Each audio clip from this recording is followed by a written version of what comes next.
I have had some hard landings in my career, but never one so hard where I actually collapsed landing gear. Here's the entire video.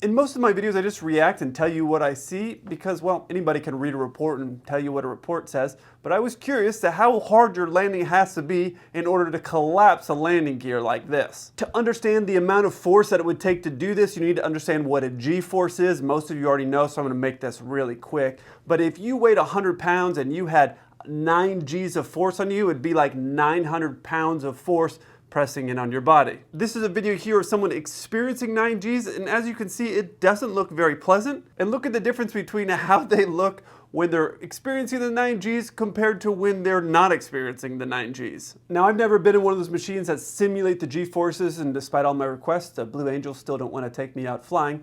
But commercial aircraft often have a G-meter. Some allow you to actually print it off so you can see how hard or how soft your landing was. It will actually give you a report and say you landed at 1 G's or 0.5 G's or 3 G's or whatever it is, they'll print it off. I don't think it's really a great idea because I think pilots, being very competitive, would end up, in some cases, floating down the runway in an attempt to make their landing as soft as possible and then possibly land outside the touchdown zone. Online, I did research and it said that a 1 G landing is considered to be a very firm landing. So a lot of you have probably experienced that if you've done enough flights before. Maybe you've flown with me and you experienced one of my firm landings.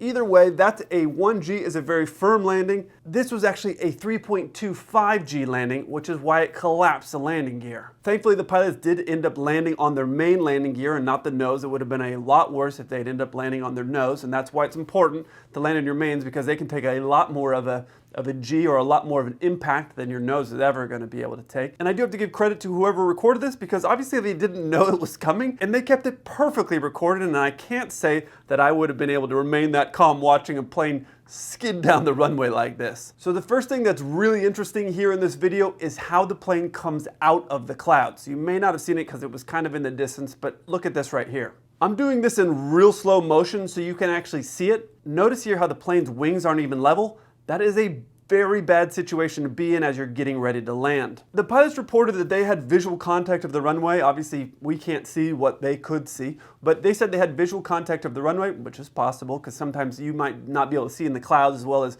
you in the clouds can see out of the clouds, just the way that it works. But they said they had visual contact of that runway. But either way, you're not going to want to break out of the clouds in that steep of a bank. And look how fast of a descent rate they were in. I'm going to play this for you in real speed. I pulled the approach plate for this airport just to have an idea of like what the normal approach angle was in case it was different, and it was. There's a lot of mountains in Indonesia, and that was kind of what gave me an idea that maybe it wasn't a normal 3-degree glide path, which is the normal industry standard everywhere in the world. And on the approach plate, it shows that they were at 3.72 degrees. That would be if you were to fly the approach.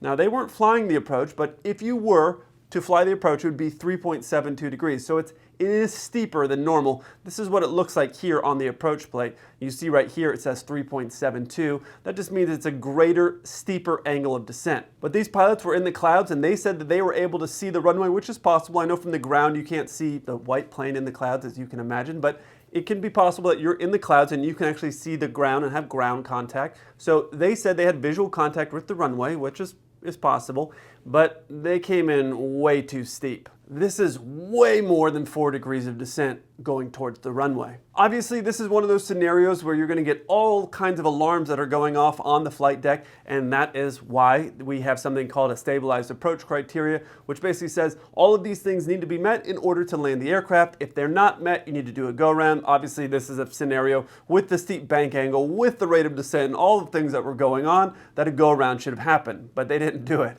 There's also something else that was kind of funny that I noticed when I watched this video. Watch this ground handler right here. We can't obviously see the landing gear collapse because this plane is in front of us, but this guy here with no fire suit or anything just starts running towards the plane thinking that it's going to stop a lot earlier than it actually does. I've always found the people of Indonesia to be so sweet and so helpful in every scenario, and that just highlights an example of that, because I'll tell you, if I'm on the ground, not in a fire suit, or obviously I'm not a firefighter in any way, but if I saw a plane like that slam into the ground, my first thing would be call somebody, get somebody out there to go in a fire suit, because I would have thought there would have been some type of a fire or something like that. But it just goes to show you just how incredible these aircraft are. These pilots did a lot of things wrong, if I'm being totally honest. They did a lot of things wrong and landed so hard they collapsed the landing gear, but nobody was injured. So if you were on that plane, obviously you would be shaken up and probably have a code brown situation, but you would have been fine. You probably would have not wanted to fly on that airline again, but you would have been fine, which is just, it blows my mind that a pilot can do so many things wrong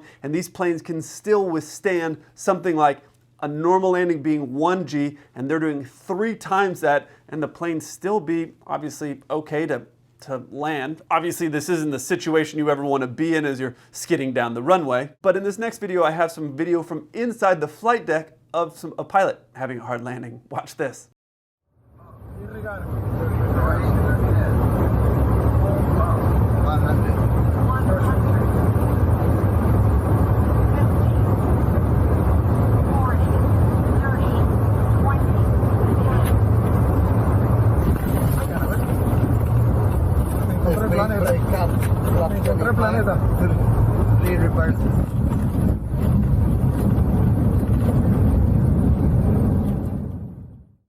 Now, every pilot has been in this situation, myself included. I have had landings where I just go, please, I don't want to know anybody or see any of these people ever again, but I have had those types of hard landings. The first thing to notice here is just how flat they're coming in on their approach. You see how far away they are from the runway and how low to the ground they are? It is not supposed to look like that. And the plane knows it. You can hear it saying terrain and pull up. Listen here to the plane.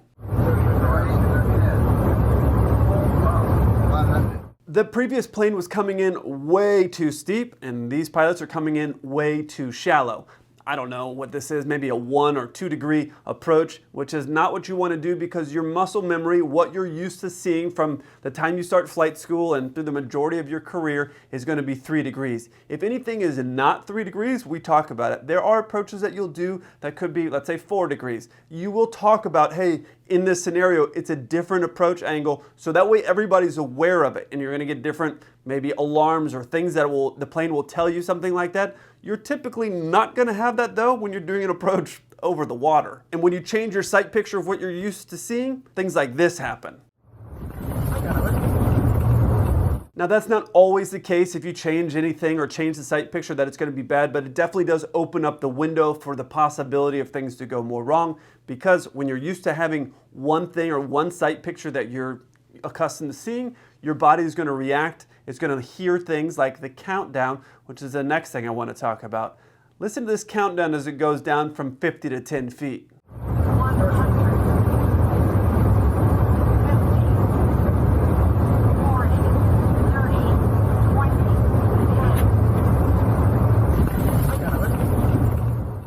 Now that radar altimeter is something that we use, especially when landing. We use it for a lot of different things, but during landing I'm listening to that cadence to hear how fast it's counting down. Now it was counting down a little bit fast, not really fast, but a little bit fast. But as you'll notice, that cadence didn't change at all as it was going from 50 down to 10.